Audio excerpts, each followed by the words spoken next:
When I'm due for a transfusion at the end of 2 weeks, I don't really feel like I'm kind of tired or like I need a nap or anything. Nothing's changed except now you realize there is something going on in my body.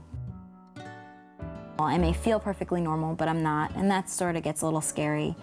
And then doing this medication 5 nights a week, which is an infusion that takes about 10 hours.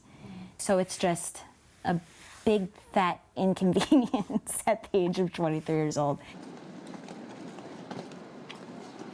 Thalassemia? That's the disease name? Is it Greek? Thalassemia, what is that? Thalassaemia is the term for thalassemia, that's this congenital hemolytic anemia.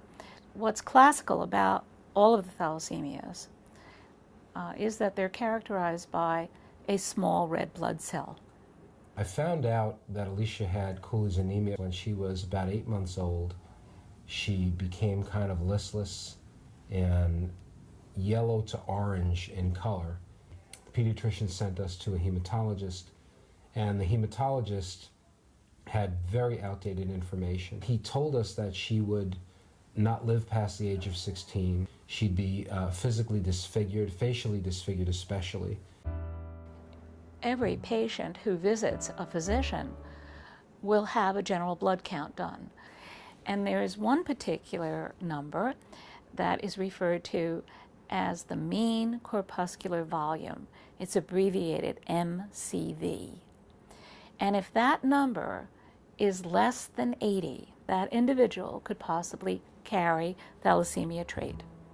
The month that Mia was born, New Jersey passed a mandatory law for babies to get checked for the newborn screening for sickle cell anemia. We told them we were both from Mediterranean heritage, and we both had an electrophoresis and came back positive, and that's when we knew that Mia had thalassemia major.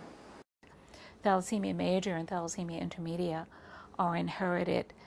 The thalassemia disorders are found predominantly in peoples whose ethnic background are from the Mediterranean, the Arabian Peninsula, the Middle East, the Asian subcontinent, southern China, and even Southeast Asia. It's better that you know when you get married that it's a possibility, and then you can choose to have a child, and you can choose to keep a pregnancy or not, and those are individual choices, and I have to believe that the information is good. I went through many, many years of infertility before Mia.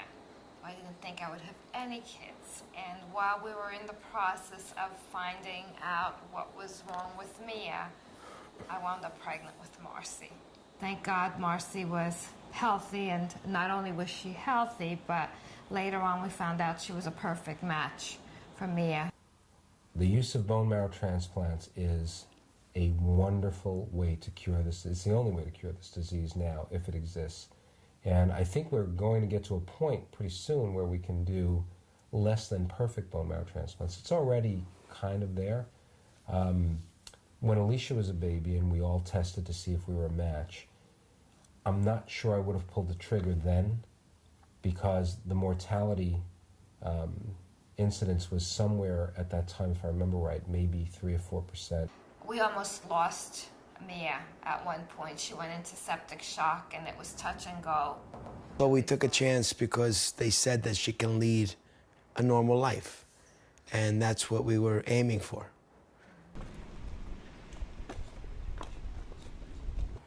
Teddy? Teddy was a surprise.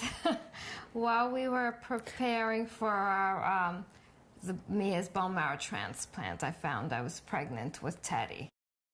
And it was difficult because dealing with the transplant in and of itself was a major decision. We found out that Teddy was also going to have the same disease that Mia had.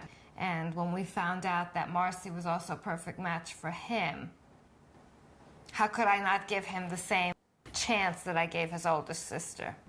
As of late, with my daughters at the ages of 18 and 17, I know it's not going to be too far into the future when they'll be meeting someone. I used to joke with them and I used to say 3 dates and the boys get blood test. But, you know, reality is what it is. So. Getting tested for thalassemia, I think, is important to everyone in that it allows one a better understanding of one's genetic potential. That education is key to one's success. It's key to options, choices that we can have to direct our lives and to guide the lives of our children. No one should be ignorant of their genetic inheritance.